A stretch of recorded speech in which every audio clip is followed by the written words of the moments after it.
Tidak ada seorang pun yang bakal selamat daripada fitnah akhir zaman yang begitu dahsyat dan merebak serta menyebar pada saat itu, kecuali bagi mereka yang menghidupkan hatinya atau dihidupkan hatinya oleh Allah Ta'ala dengan ilmu. Ilmu itu maksudnya ilmunya Nabi Muhammad SAW.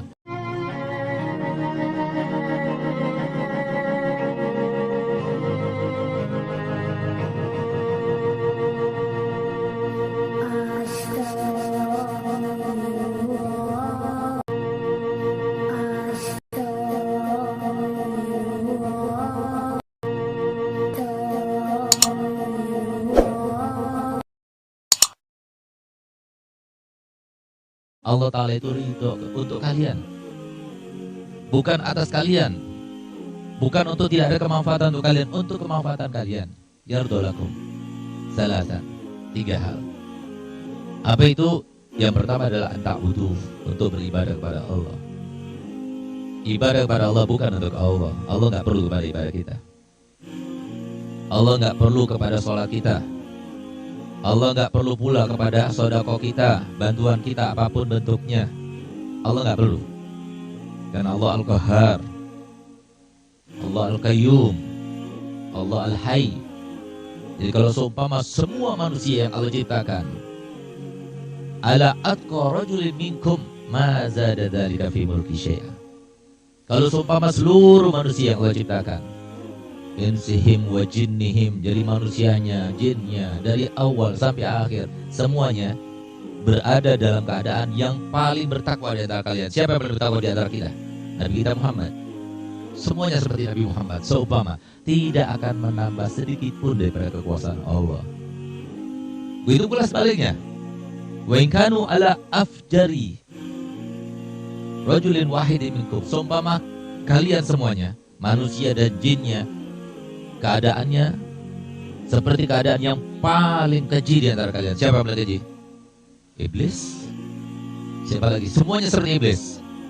Bukan tidak seperti iblis, semuanya seperti iblis. Jinnya, manusianya, semua seperti iblis. Tidak akan mengurangi sedikit pun daripada kekuasaan Allah. Oleh karenanya, ibadahlah kepada Allah untuk kalian. Beribadahlah untuk Allah, untuk kebahagiaan kalian, untuk kebahagiaan anak-anak kalian, untuk kebahagiaan keturunan kalian. Semuanya ibadah. Caranya, kuncinya adalah ibadah. Yang kedua, wala tusyriku bihi syai'a. Jangan kalian menyekutukannya. Beribadah kepada Allah, semuanya karena Allah. Dan kita melakukan semua yang diperintah Allah, itu artinya menyekutukannya. Bukan berarti kalau seumpama kita kemudian bertawasul itu termasuk menyekutukan. Tidak. Karena itu perintah Allah. Wabtagu ilaihil wasilah. Allah yang merintahkan. Siapa kita? Kemudian kita akan didengar oleh Allah Ta'ala, kecuali dengan kita mendekatkan diri kita kepadanya, memohon kepadanya melalui orang-orang yang cintainya. Kemudian yang ketiga, wa anta tasimu bihablillahi wala tafarraqu. Hendaknya kalian itu berpegang teguh dengan hablillah. Apa itu hablillah? Nabi kita Muhammad dan pengaruhnya semuanya. Hadisnya Nabi SAW, jangan kita terpengaruh dengan segala narasi-narasi maupun sumber-sumber yang masih berada di dalam kategori in tattabi'una illa dununa. Jangan. Ikut yang yakin, ikut yang pasti, sebagaimana kepastian kalau siang hari pasti terang, kalau malam hari pasti gelap. Itu sesuatu yang yakin, kita yakin itu bersama. Ada di antara kita yang mengatakan bahwa saya sekarang ini malam hari. Tidak. Karena kita meyakini ini siang. Kalau semua kita itu misalnya diancam sampai kita itu dibunuh misalnya untuk mengatakan sekarang ini malam hari, tetap kita tidak akan menerima. Tetap kita katakan ini adalah siang hari. Ini adalah siang walaupun dimulai dengan pagi.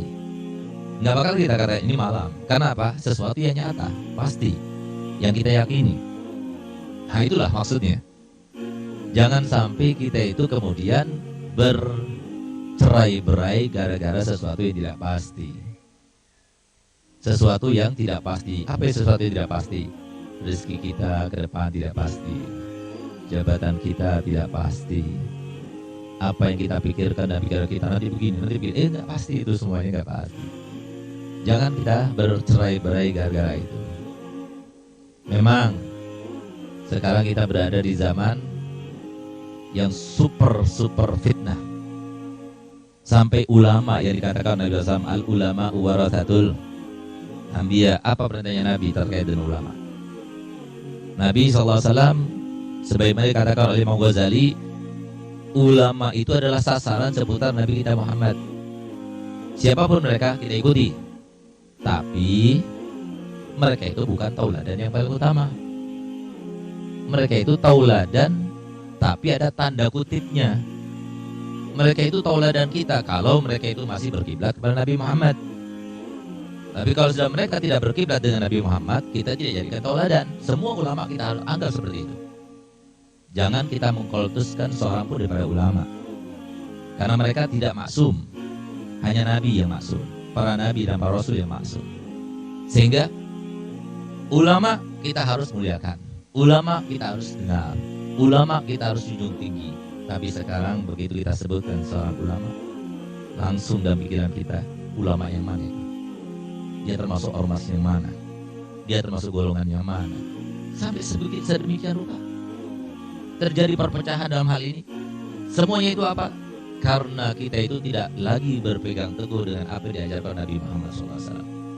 Ini sudah sesuatu kelaziman dan sesuatu keharusan. Sangat sedih kita itu melihat sekarang ini yang namanya ilmu itu sudah banyak diangkat oleh Allah SWT. Para ulama kita banyak yang meninggal dunia, bukan dengan tanpa sengaja, bukan dengan tanpa kehendak Allah, bukan dengan tanpa ketentuan Allah, semua dengan ketentuan Allah. Yang maksudnya tujuannya adalah supaya tambah dekat lagi hari kiamat. Tapi beruntung yang masih tetap berusaha untuk saya harus berada di dalam jalur ilmu ini, harus berada di dalam ranah ilmu ini. Karena apa? Ilmu ini yang menyelamatkan kami. Sebagaimana dikatakan oleh Imam Ghazali dalam kitab Ihya Ulumuddin, ketika sudah menyebar, merebak yang namanya fitnah di mana-mana, dahsyat begitu luar biasa, maka beliau katakan wala yaslamu hina idzin minal fitani illa man ahyallahu qalbahu bil ilm. Tidak ada seorang pun yang bakal selamat daripada fitnah akhir zaman yang begitu dahsyat dan merebak serta menyebar pada saat itu, kecuali bagi mereka yang menghidupkan hatinya atau dihidupkan hatinya oleh Allah Ta'ala dengan ilmu. Ilmu itu maksudnya ilmunya Nabi Muhammad SAW.